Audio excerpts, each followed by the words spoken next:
Jika Anda sering terbangun tengah malam antara jam 12 sampai jam 3 pagi, mohon jangan pernah abaikan. Manusia adalah makhluk roh. Jadi apa yang terjadi di alam roh akan mempengaruhi hidup Anda di alam nyata.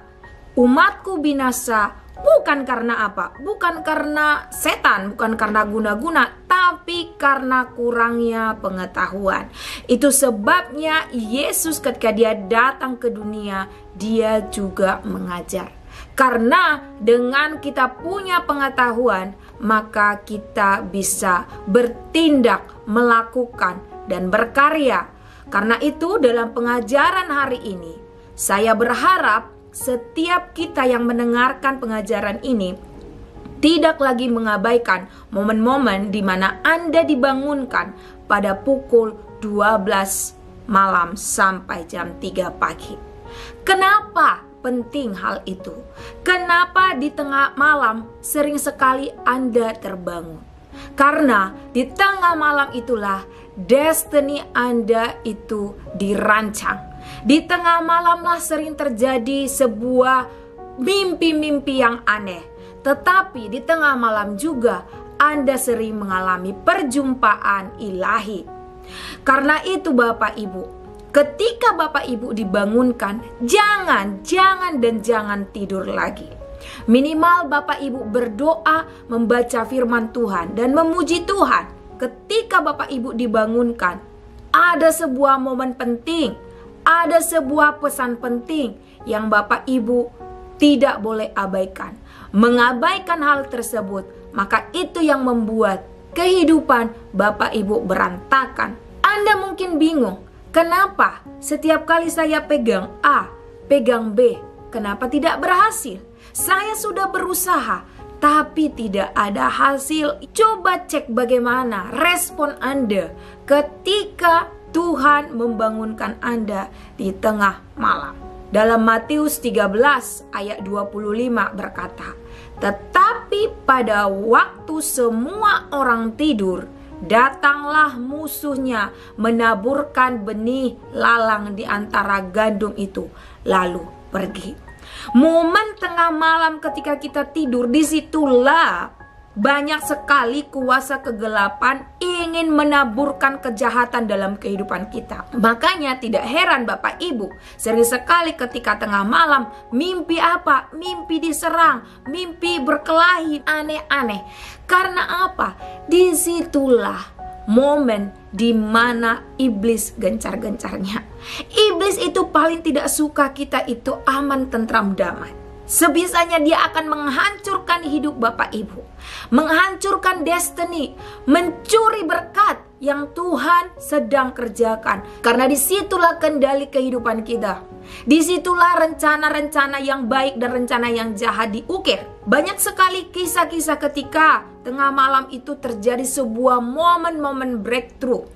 Waktu Paulus dan Silas berada di penjara, itu dikatakan mereka nggak tertidur. Tetapi apa yang mereka lakukan? Mereka memuji-muji Tuhan. Karena di tengah situlah, di tengah malam itulah, ada sebuah rencana yang baik dan yang jahat diukir. Dan Paulus dan Silas ketika momen secara fisik mereka di penjara, karena dengan mereka di penjara mereka tidak bisa memberitakan Injil. Tetapi ini yang mereka lakukan. Mereka tidak tertidur. Mereka terbangun. Mereka memuji, memuliakan Tuhan. Dan apa yang terjadi? Yang terjadi sebuah histori, testimoni bagi kita betapa dahsyatnya pujian di tengah malam. Ada satu momen juga ketika tulah yang ke-10 itu mau eksekusi. Apa yang dikatakan? Di tengah malam saya akan menghancurkan, menghabisi anak sulung bangsa Mesir dan juga binatang-binatangnya. Jadi lihat, perhatikan ini. Di tengah malamlah sebuah destiny dibuat. Apakah hidup dan mati? Jikalau saudara-saudariku lebih mementingkan tidur, maka ya sudahlah, berantakanlah hidup kita. Oleh karena itu Bapak Ibu, tengah malam itu sangat-sangat penting. Yang paling penting, jangan tidur lagi kalau dibangunkan Tuhan. Berdoa memuji dan menyembah Tuhan. Kalau tahu mimpinya adalah sebuah mimpi kecelakaan, maka lakukan spiritual warfare atau doa peperangan roh.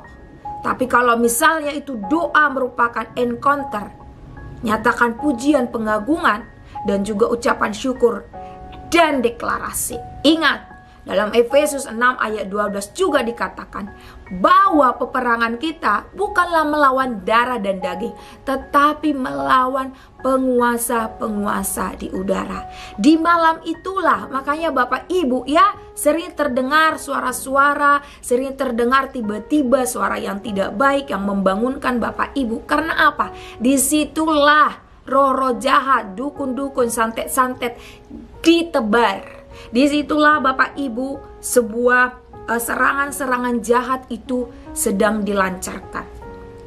Disitulah para dukun-dukun itu bekerja paling gencar-gencarnya. Jadi kalau Bapak Ibu dibangunkan sama Tuhan, jangan tidur lagi. Ini akan sangat memberikan kendali dalam kehidupan kita. Kalau Bapak Ibu setelah mendengarkan pengajaran ini masih lagi balik-balik lagi tidur tidak berdoa, maka siap-siap, terimalah kehancuran, terimalah keberantakan dalam kehidupan Anda. Mungkin Bapak Ibu dibangunkan untuk berdoa, ada sebuah rancangan jahat terhadap keluarga, tapi Bapak Ibu tidur lagi. Itu sebabnya tidak heran tiba-tiba besoknya, minggu depannya ada sebuah momen perkelahian, pertentangan, sebuah kecelakaan di dalam keluarga. Sementara Tuhan sudah memberikan warning, sudah memberikan peringatan, karena rancangan si jahat sedang ditaburkan dalam kehidupan keluarga Bapak Ibu. Inilah yang terjadi saat Bapak Ibu tertidur di tengah malam. Saudaraku, mau hidup berkemenangan di dalam kehidupan secara pribadi, berkemenangan dulu di alam roh. Berkemenangan dulu ketika Tuhan memberikan mimpi, ketika ditunjukkan sebuah warning. Jangan abaikan, jangan abaikan, serius. Karena kalau Anda menang secara roh, maka lihat, sekalipun rancangan si jahat itu sudah ditetapkan sama dia, tapi remember, Tuhan berkuasa. Dan kalau Bapak Ibu sepakat dengan berdoa, menyerang kembali dengan kuasa firman Tuhan, maka apapun yang dirancangkan bisa diputarbalikkan oleh kuasa perkataan doa dan firman Tuhan. Banyak orang yang dibangunkan jam 2 di rentang waktu itu, dan mereka banyak yang berkomentar, saya seperti ini. Jadi Bapak Ibu jangan lagi diabaikan. Berdoa, ambil firman Tuhan, perkatakan firman Tuhan, bangkit memuji Tuhan. Tuhan Yesus memberkati.